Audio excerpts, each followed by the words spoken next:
Hello दोस्तों, स्वागत है आप सभी का आपके अपने यूट्यूब चैनल मैं भी आईएएस पर। दोस्तों आज हम बात करने वाले हैं यूपीएससी प्री में पूछे गए पीवाईक्यू के बारे में। और ये किस सेक्शन से संबंधित है? ये इकोनॉमिक्स में पूछे गए पीवाईक्यू हैं, जिन्हें कब पूछा गया है? 2021 वाले प्रीलिम्स में पूछा गया है। तो आज हम प्रीवियस ईयर क्वेश्चंस को देखेंगे, क्योंकि उससे क्या होता है, हमें एग्जाम का पैटर्न पता चलता है कि किस प्रकार के क्वेश्चन परीक्षाओं में पूछे जा रहे हैं। तो आज हम सबसे पहले क्वेश्चन देखेंगे। हमारा पहला क्वेश्चन है, किसी अर्थव्यवस्था में मुद्रा गुणक निम्नलिखित में से किसके साथ बढ़ता है? तो इसमें 4 ऑप्शन दिए गए हैं। पहला है बैंकों में नगद आरक्षित अनुपात में वृद्धि करने से, या फिर बैंकों में वैधानिक तरलता अनुपात में वृद्धि, या फिर लोगों की बैंकिंग आदत में वृद्धि, या फिर देश की जनसंख्या में वृद्धि। तो हमारा ऑप्शन सी सही है, लोगों की बैंकिंग आदत में वृद्धि से क्या होता है, किसी अर्थव्यवस्था में मुद्रा गुणक क्या करता है, बढ़ता है। अगला प्रश्न है, भारतीय अर्थव्यवस्था के संदर्भ में मांग प्रेरित मुद्रास्फीति निम्नलिखित में से किसके कारण उत्पन्न या फिर बढ़ सकती है? पहला है विस्तारवादी नीति, दूसरा है राजकोषीय प्रोत्साहन, तीसरा है मुद्रास्फीति सूचकांक मजदूरी, और चौथा है उच्च क्रय शक्ति, या फिर पांचवा है बढ़ती ब्याज दरें। तो आपको बताना है इसमें से कौन कौन सा ऑप्शन सही है जो क्या कर सकता है, मांग प्रेरित मुद्रास्फीति बढ़ सकती है जिसके कारण। तो वो पहला है विस्तारवादी नीतियाँ, ऑप्शन सही होगा।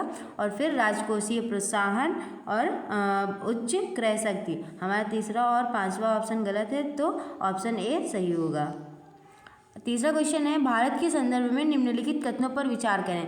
पहला है डीमेट खाते के माध्यम से खुदरा निवेशक प्राथमिक बाजार में ट्रेजरी बिल और भारत सरकार के ऋण बॉन्ड में निवेश कर सकते हैं। और दूसरा ऑप्शन है negotiated dealing system ordering matching एक सरकारी प्रतिभूति व्यापार है, भारतीय रिजर्व बैंक का मंच है। तीसरा है सेंट्रल डिपॉजिटरी सर्विसेज लिमिटेड को भारतीय रिजर्व बैंक और बॉम्बे स्टॉक एक्सचेंज द्वारा संयुक्त रूप से बढ़ावा दिया जाता है। तो इसमें बताना है हमारा कौन कौन सा ऑप्शन सही है। तो हमारा पहला ऑप्शन और दूसरा ऑप्शन सही है, तीसरा वाला गलत है, तो हमारा ऑप्शन बी सही होगा।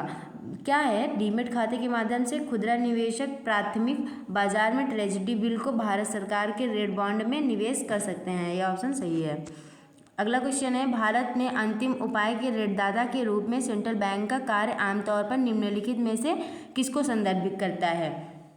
पहला है व्यापार और उद्योग निकायों को ऋण देना जब वे अन्य स्रोतों से उधार लेने में विफल रहते हैं। हमारा दूसरा ऑप्शन है अस्थायी संकट वाले बैंकों को तरलता प्रदान करना। तीसरा है बजटीय खाते को पूरा करने के लिए सरकारों को ऋण देना। तो इसमें बताना है आपको कौन कौन सा ऑप्शन सही है। तो हमारा ऑप्शन 2 सही है, पहला और तीसरा गलत है। तो क्या है, भारत में अंतिम उपाय ऋणदाता के रूप में सेंट्रल बैंक का कार्य आमतौर पर क्या है, अस्थायी संकट वाले बैंकों को तरलता प्रदान करना। अगला क्वेश्चन है, निम्नलिखित कथनों पर विचार करें। पहला है ऑप्शन भारतीय रिजर्व बैंक के गवर्नर की नियुक्ति केंद्र सरकार द्वारा की जाती है। दूसरा ऑप्शन है भारत के संविधान में कुछ प्रावधान केंद्र सरकार को जनहित में आरबीआई को निर्देश जारी करने का अधिकार देते हैं। और तीसरा ऑप्शन है आरबीआई के गवर्नर आरबीआई अधिनियम से अपनी शक्ति प्राप्त करता है। तो इसमें बताना है कौन कौन सा ऑप्शन सही है। तो हमारा पहला ऑप्शन सही है, आरबीआई के गवर्नर की नियुक्ति किसके द्वारा की जाती है, केंद्र सरकार के द्वारा की जाती है, तो ये ऑप्शन सही है। और फिर हमारा दूसरा ऑप्शन गलत है। और तीसरा है आरबीआई के गवर्नर आरबीआई अधिनियम से अपनी शक्ति प्राप्त करता है, ये ऑप्शन क्या है, सही है। तो हमारा ऑप्शन सी सही होगा। अगला क्वेश्चन है, भारत में कार्यरत आकस्मिक श्रमिकों के संदर्भ में निम्नलिखित कथनों पर विचार करें। पहला ऑप्शन है सभी आकस्मिक कर्मचारी भविष्य निधि कवरेज के हकदार हैं। और दूसरा ऑप्शन है सभी आकस्मिक कर्मचारी नियमित काम के घंटे और ओवरटाइम भुगतान के हकदार हैं। तीसरा ऑप्शन है सरकार अधिसूचना द्वारा निर्दिष्ट कर सकती है कि कोई प्रतिष्ठान या उद्योग केवल अपने बैंक खाते के माध्यम से वेतन का भुगतान करेगा।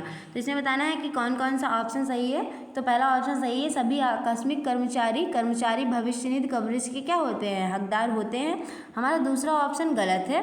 तीसरा है भारत अधिसूचना द्वारा निर्दिष्ट कर सकती है कि कोई प्रतिष्ठान या उद्योग केवल अपने बैंक खाते के माध्यम से क्या कर सकते हैं, वेतन का भुगतान करेगा, तो ये ऑप्शन सही है। तो हमारा ऑप्शन सी सही होगा। नेक्स्ट क्वेश्चन क्या है, आर्थिक मंदी के समय निम्नलिखित में से कौन सा कदम उठाए जाने की सबसे अधिक संभावना है?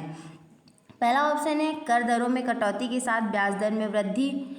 और दूसरा ऑप्शन है सार्वजनिक परियोजनाओं पर व्यय में वृद्धि। तीसरा ऑप्शन है कर दरों में वृद्धि के साथ ब्याज दर में कमी, और चौथा है सार्वजनिक परियोजनाओं पर व्यय में कमी। तो आर्थिक मंदी के समय कौन सा कदम उठाया जाता है? सार्वजनिक परियोजनाओं पर व्यय में वृद्धि। ये ऑप्शन सही है, तो हमारा ऑप्शन कौन सा सही होगा? ऑप्शन बी सही होगा। नेक्स्ट क्वेश्चन क्या है? निम्नलिखित कथनों पर विचार करें। अन्य चीज़ें अपरिवर्तित रहने पर बाजार में किसी वस्तु की मांग बढ़ सकती है। पहला ऑप्शन है इसके विकल्प की क्या कर जाती है? कीमत बढ़ जाती है। दूसरा है इसके पूरक की कीमत बढ़ जाती है। और तीसरा है वस्तु एक घटिया वस्तु है और उपभोक्ताओं की आय बढ़ जाती है। चौथा है इसकी कीमत गिर जाती है। तो इसमें बताना है कि कौन कौन सा ऑप्शन सही है। तो हमारा पहला ऑप्शन सही है, इसके विकल्प की क्या बढ़ जाती है? कीमत बढ़ जाती है। और चौथा ऑप्शन है इसकी कीमत गिर जाती है। ये क्या है? ये ऑप्शन सही है, तो हमारा ऑप्शन ए सही होगा।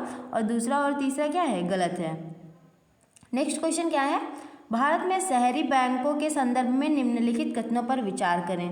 पहला ऑप्शन है इनका पर्यवेक्षण और विनियमन राज्य सरकारों द्वारा स्थापित स्थानीय बोर्डों द्वारा किया जाता है। दूसरा है वे इक्विटी शेयर और वरीयता शेयर जारी कर सकते हैं। तीसरा है 1996 में एक संशोधन के माध्यम से बैंकिंग विनिमय अधिनियम 1949 के दायरे में लाया गया था।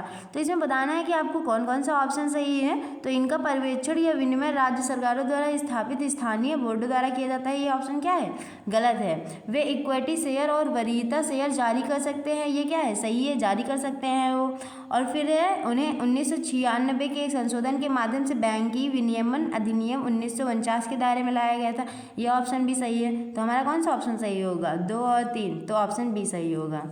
अगला क्वेश्चन है भारत सरकार की बॉन्ड पैदावार निम्नलिखित में से किससे प्रभावित होती है? पहला है यूनाइटेड स्टेट फेडरल रिजर्व की कार्रवाइयों द्वारा, या फिर भारतीय रिजर्व बैंक की कार्रवाइयाँ, या फिर मुद्रास्फीति और अल्पकालिक ब्याज दरें।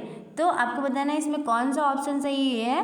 तो हमारे तीनों ऑप्शन सही है। यूनाइटेड स्टेट फेडरल रिजर्व की कार्रवाइयाँ और भारतीय रिजर्व बैंक की कार्रवाइयाँ और मुद्रास्फीति और अल्पकालिक ब्याज दरें, इनके द्वारा क्या होता है? भारत सरकार की बॉन्ड पैदावार प्रभावित होती है। अगला क्वेश्चन है निम्नलिखित कथनों पर विचार करें। पहला है विदेशी मुद्रा परिवर्तनीय बॉन्ड, और दूसरा ऑप्शन है कुछ शर्तों के साथ विदेशी संस्थागत निवेश। तीसरा है वैश्विक डिपॉजिटरी रसीदें। चौथा है अनिवासी बाहरी जमा।